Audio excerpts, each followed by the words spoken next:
Lunch சாப்பிட்றதுக்காக நிறைய reviews பார்த்து நாங்கள் போன இடம் தான் அக்ஷயம் பியூர் வெஜ் ரெஸ்டாரண்ட். நிறைய பிரான்ச்சஸ் இருக்குது. நாங்கள் போனது Alwarpet Akshayam. Wallet car parking இருக்குது, அதனால் பார்க்கிங் பிரச்சனை இல்லை. இந்த இடத்துல நான் சாப்பிட்ட ஒரு ஐட்டம், அதனுடைய டேஸ்ட்டு எனக்கு நாக்கில் இப்போவும் இருக்குது. அந்த அளவுக்கு மறக்க முடியாததாக இருந்தது. அது என்னங்கிறத இந்த வீடியோவோட கடைசியில் சொல்கிறேன். நம்ம ஃபஸ்ட்டு என்ட்ரான உடனே நம்மளை ஃபஸ்ட்டு வெல்கம் பண்ணது இந்த பிரெட் ஐட்டமும் பேக்கரி ஐட்டமும் தான். பப்ஸ்லேயே நிறைய வெரைட்டிஸ் பப்ஸ் வச்சுருந்தாங்க, ப்ரெட்லேயும் நிறையா வெரைட்டிஸ் வச்சுருந்தாங்க, கேக்லேயும் டிஃப்ரெண்ட் வெரைட்டிஸ் வச்சுருந்தாங்கங்க. கலர்ஃபுல்லாக குழந்தைங்க வந்தால் முதல்ல இது தான் கேட்பாங்க. அப்புறம் 1/2 kg 1 kg கேக்கெல்லாம் கூட இருந்தது. ப்ரைஸ் லிஸ்ட்டும் இருந்தது. நம்ம வேணும்னு சொன்னால் அங்கேயே வாங்கி கட் பண்ணிக்கலாம், வீட்டுக்கு கூட எடுத்துகிட்டு போகலாம், அந்த மாதிரி கூட இருந்தது. சிலர் பர்த்டே எல்லாம் செலிப்ரேட் பண்ணால் அங்கேயே வாங்கி அப்படியே கட் பண்ணுவாங்க இல்லையா, அந்த மாதிரி கூட நம்ம இங்கே வந்து செஞ்சுக்கலாம்.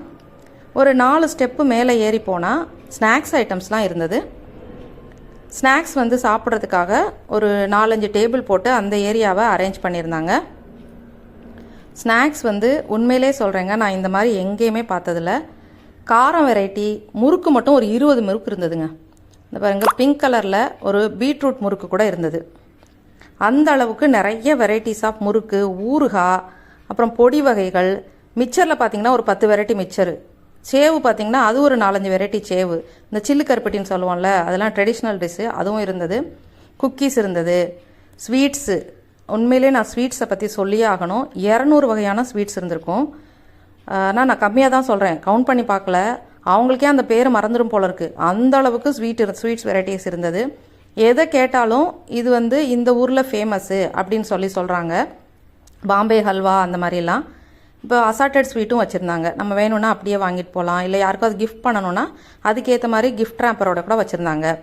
நம்ம ஊர் ஐட்டமும் இருந்தது. லட்டு, மைசூர் பாகு, ஜிலேபி, அந்த மாதிரி ஐட்டம் இருந்தது. ஜாமுன்லேயே பார்த்திங்கன்னா ஒரு 10 வெரைட்டி ஜாமுன் இருந்ததுங்க. எனக்கு வந்து எப்படி சொல்கிறதுன்னு தெரியல, ஸ்வீட் மட்டும் இவ்வளோ வெரைட்டி நான் எங்கேயுமே பார்த்ததில்ல. சைடில் பார்த்திங்கன்னா இந்த பொடி வகைகள், பருப்பு பொடி, இட்லி பொடி, அந்த மாதிரி எள்ளு பொடி, அந்த மாதிரி வகைகள்லாம் வச்சுருந்தாங்க. இதையெல்லாம் தாண்டி ஃபஸ்ட் ஃப்ளோரில் தான் நம்ம டைனிங் போகணும். அதுக்கு முன்னாடியே 90s ஃபேவரட்ஸ் இருக்கு இல்லையா, அதை வந்து ஒரு இதில் வச்சுருந்தாங்க. இந்த புளிப்பு மிட்டாய், தேன் மிட்டாய், கமர்கட்டு, அந்த மாதிரி ஐட்டம் எல்லாம் வச்சுருந்தாங்க. நம்ம இதை தாண்டி தான் மேலே போகணும் சாப்பிட்றதுக்கு. லிஃப்ட்டும் இருந்தது, ஸ்டெப்ஸும் இருந்தது. ஏன்னா வயசானவங்க லிஃப்ட்டில் கூட யூஸ் பண்ணிக்கலாம். இதில் உள்ளே போனால் டீசெண்டான ஒரு டைனிங் ஏரியாங்க. எனக்கு ரொம்ப பிடிச்சது என்னென்னா, டேபிளை ரொம்ப பக்கத்தில் போட்டு அடுத்த டேபிளில் யார் என்ன சாப்பிட்றாங்க அப்படிங்கிறத நம்ம பார்க்க முடியாத அளவு ஓரளவு டீசெண்டாக கேப் விட்டு போட்டிருந்தாங்க. லைட்டிங்ஸும் ரொம்ப நல்லா இருந்தது. மெனு கார்டு நல்லா பெரிய மெனு கார்டுங்க. நிறைய வெரைட்டிஸ் வந்து கொடுத்துருந்தாங்க. தோசா வெரைட்டிஸ், சூப் வெரைட்டிஸ் தான் முதல்ல இருந்தது. நாங்கள் இன்றைக்கி லஞ்சுன்றனால தோசா வேண்டான்னு சொல்லி முடிவு பண்ணிட்டோம். சூப்பும் பையன் வேண்டான்னு சொல்லிட்டான், அதனால டைரெக்டாக நம்ம ஸ்டார்டருக்கு போயிடலாம் அப்படின்னு நினச்சோம்.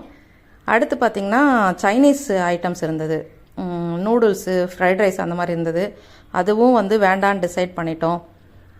இப்போ தான் ரீசெண்டாக சாப்பிட்டோம், அதனால் அதுவும் வேண்டான்னு டிசைட் பண்ணிவிட்டு நாங்கள் அடுத்து வந்து நார்த் இந்தியன் போயிடலாம் இன்றைக்கி அப்படின்னு.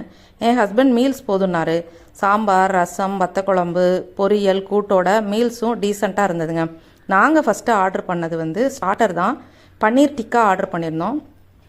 எனக்கு ரொம்ப பிடிச்சதுன்னா கேரட் வச்சு அவங்க டிஃப்ரெண்ட்டாக அதை டெக்கரேட் பண்ணியிருந்தாங்க. அது ரொம்ப நல்லா இருந்தது. க்ரீன் சட்னியோட சர்வ் பண்ணாங்க. நான் ஹைதராபாத்தில் சாப்பிட்ட அதே டேஸ்ட்டு கிடச்சது. பன்னீர் வந்து ரொம்ப சாஃப்டாக இருந்தது. பாருங்கள் எவ்வளோ சாஃப்டாக இருக்குது, நீங்களே உங்களுக்கு கண்டுபிடிக்கலாம். அந்த ஃபோக்கில் கூட நிற்கலைங்க, அவ்வளோ சாஃப்டாக இருந்தது. க்ரீன் சட்னியோட டேஸ்ட்டு அட்டகாசமாக இருந்தது. அடுத்ததாக நாங்கள் ஆர்டர் பண்ணது ரோட்டியும் மஷ்ரூம் கறியும். ரோட்டி ரொம்ப ஹார்டாக இருந்தது, நான் சொல்லிட்டு தான் வந்தேன். மஷ்ரூம் கறி பரவாயில்லை. நான் சொன்னேன்ல, ரொம்ப வந்து அந்த டேஸ்ட்டு வந்து என் வாயிலேயே இருந்தது அப்படின்னு சொல்லி, இதுதாங்க. ரோஸ் மில்க்கு கேக்குன்னு சொன்னாங்க. அவங்களுடைய சிக்னேச்சர் டிஷ்ஷுன்னு சொன்னாங்க. நான் ஃபஸ்ட்டு சாப்பிட்டு பார்த்தேன், டேஸ்ட்டு சூப்பராக இருந்தது. நீங்களும் இங்கே வந்தால் நீங்கள் சாப்பிட்டு பாருங்கள். நீங்கள் ஃபஸ்ட்டு என் பையனுடைய ரியாக்ஷனை பாருங்கள். நான் ஒரு வாய் கொடுத்தேன், அவனுடைய ரியாக்ஷனை பாருங்கள். ஸோ நீங்களும் வந்தால் சாப்பிட்டு பார்த்து என்ஜாய் பண்ணுங்கள். நன்றி.